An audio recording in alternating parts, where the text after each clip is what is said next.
Welcome back dito sa channel natin. Nandito tayo ngayon sa may Asiana City. Magbibigay tayo ng latest updates sa iba't ibang mga projects na ginagawa dito.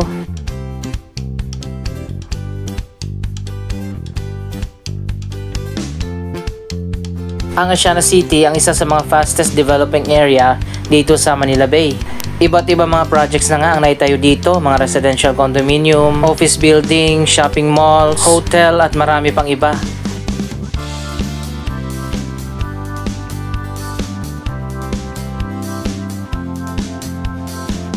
May bago ditong project na katatapos lang, kulay gold na building.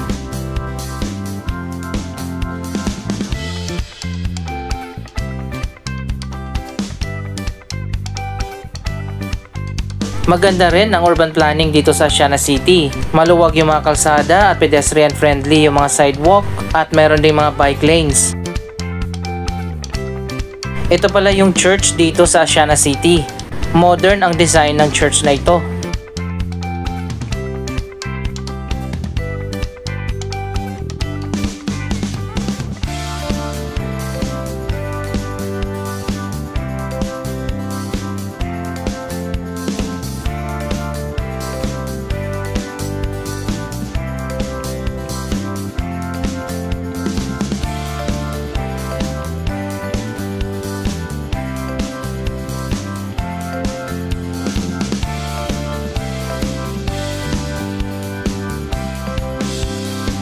Mapapansin naman natin dito sa Asiana City, sa mga nearby areas, mga reclamation projects dito sa Manila Bay, na mababa lang yung mga buildings. Nasa 10 to 15 floors lang yata ang height limit, kaya pantay-pantay lang yung taas ng mga building dito.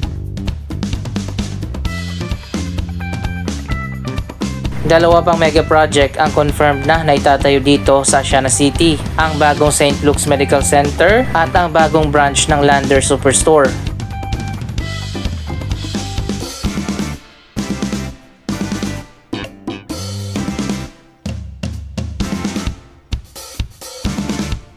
Sa ngayon, hindi pa natin alam kung kailan sisimulan ang dalawang project na yan. Abangan natin ang update sa mga susunod na buwan.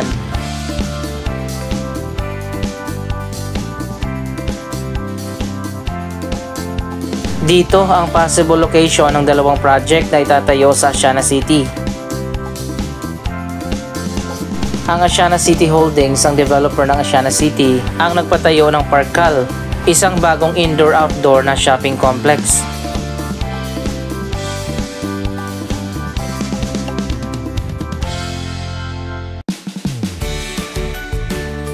Dito tayo magsisimula sa dulo ng Parkal. Siyam na buildings ang itinayo dito na interconnected sa pamamagitan ng mga elevated na walkway.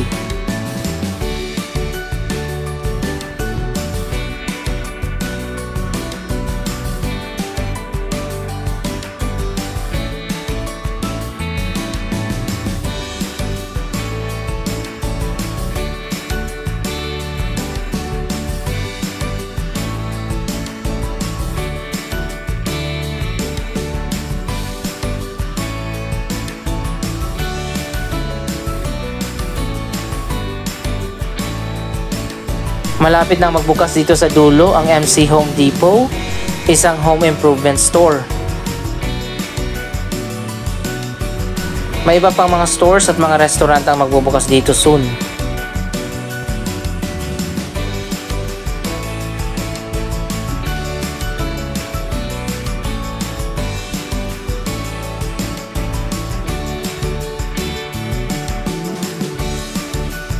Ibang-ibang disenyo ng Parkal sa iba pa mga mall dito sa ating bansa.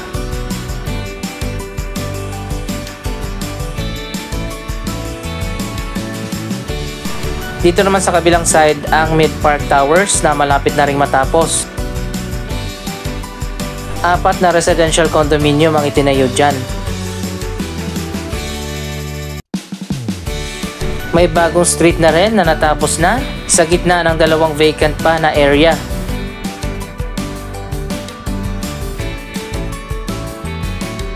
Medyo marami pa rin ang mga vacant na area dito sa Asiana City. Kaya marami pa tayong aasahan na iba't ibang mga projects ang itatayo dito sa mga susunod na taon.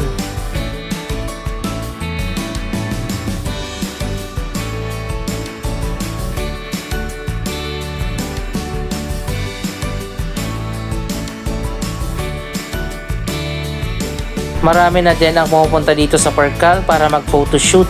Maganda rin kasi ang view at disenyo ng mga buildings dito.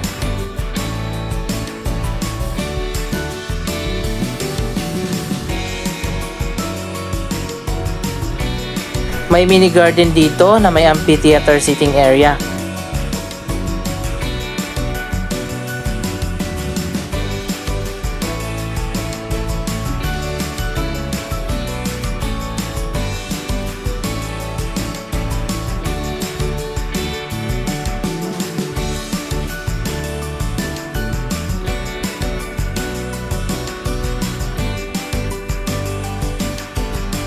Iba't iba mga cafe at mga restaurant na rin ang nagbukas dito sa gitna.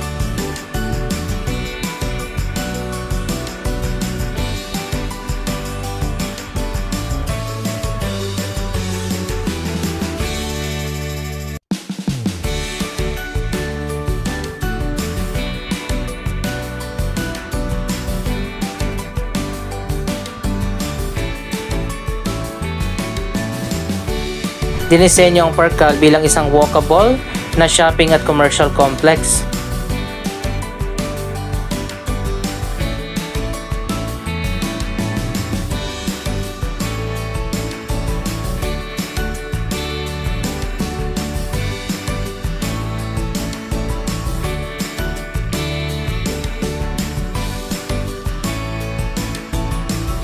Sa gitna naman ng bawat cluster ng mga building ay may street.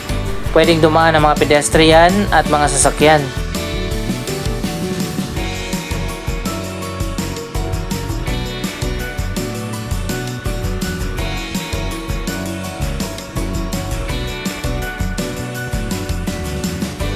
Kapag nandun ka sa taas, hindi mo na kailangan pang bumaba para tumawid sa kabilang building dahil connected na nga ito ng mga elevated na walkway.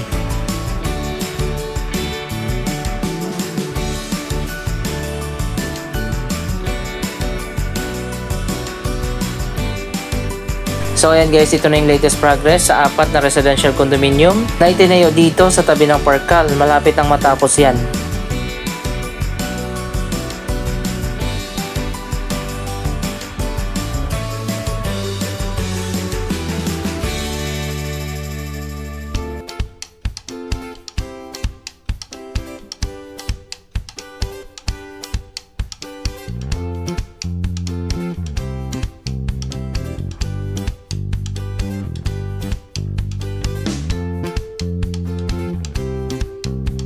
Andito na tayo sa tinatawag na courtyard. Sa taas nga pala ay covered ng canopy.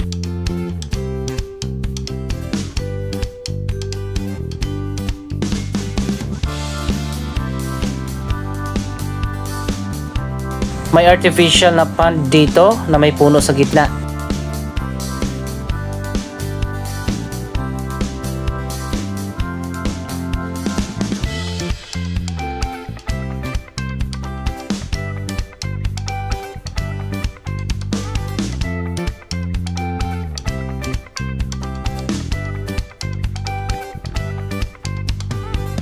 Dito sa harap, may mga bagong restaurant na rin na nagbukas na.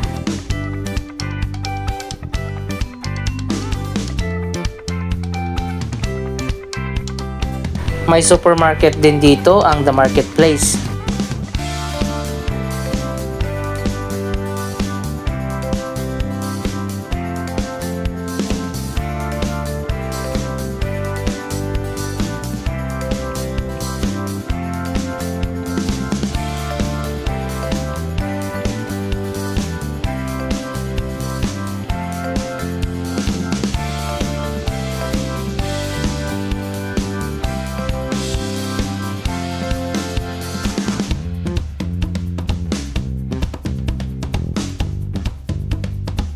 May bike parking din dito at yung car parking naman ay nasa likod niyan.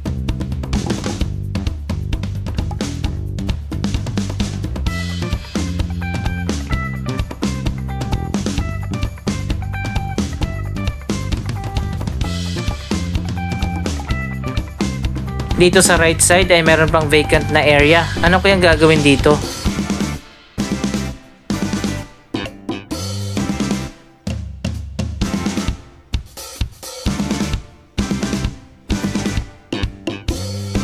Tapos na rin pala yung bagong signage dito sa Macapagal Boulevard.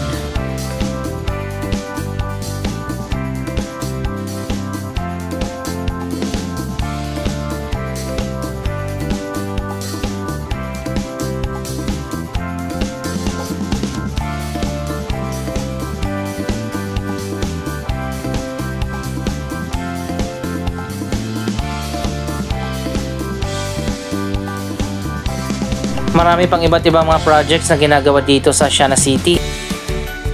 Ang bagong Landmark Supermarket at Department Store na may sariling wing sa Ayala Malls Manila Bay ay ongoing na ginagawa sa ngayon.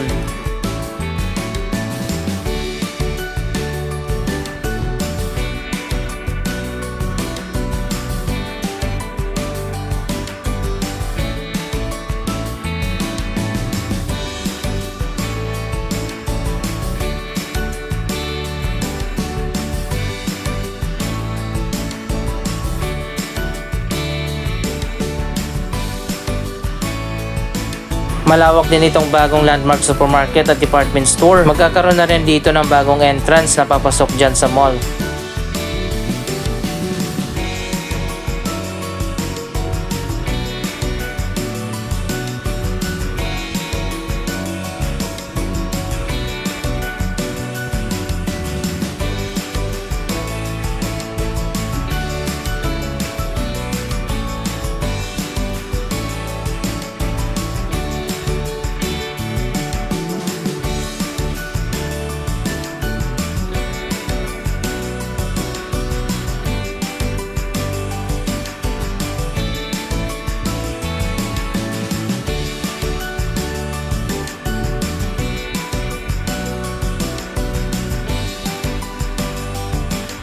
Medyo malawak din pala itong Landmark Supermarket at Department Store building.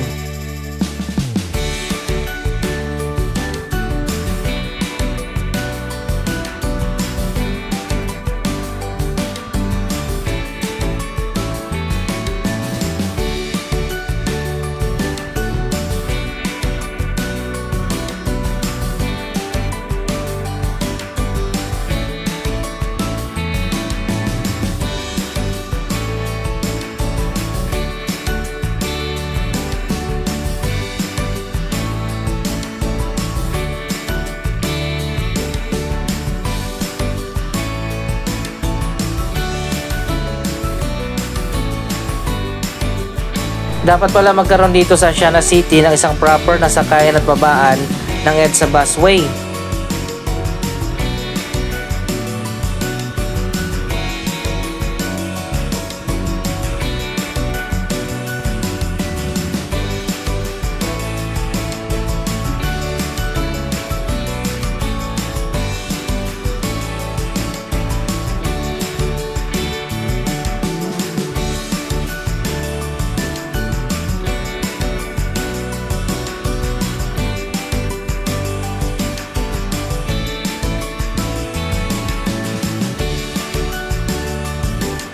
Malapit na rin palang matapos itong bagong building ng Ayala Malls Manila Bay.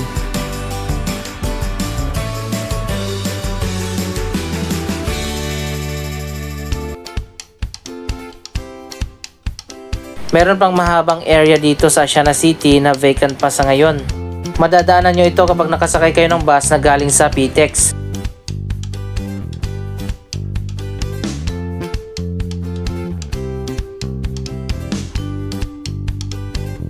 Ano-ano kaya mga project ang itatayo pa dito? Abangan natin yan sa mga susunod na taon.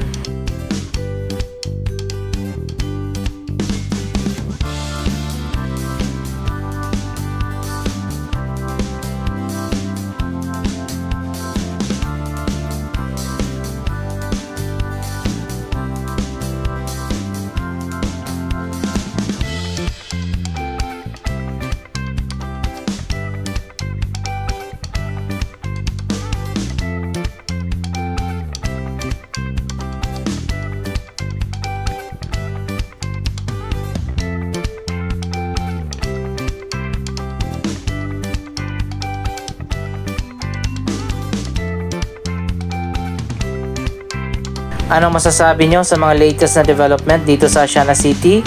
Mag-comment lamang dyan sa baba ng inyong mga reaksyon. Maraming salamat sa inyong panonood. Don't forget to like, share, comment, at subscribe. Thank you for watching.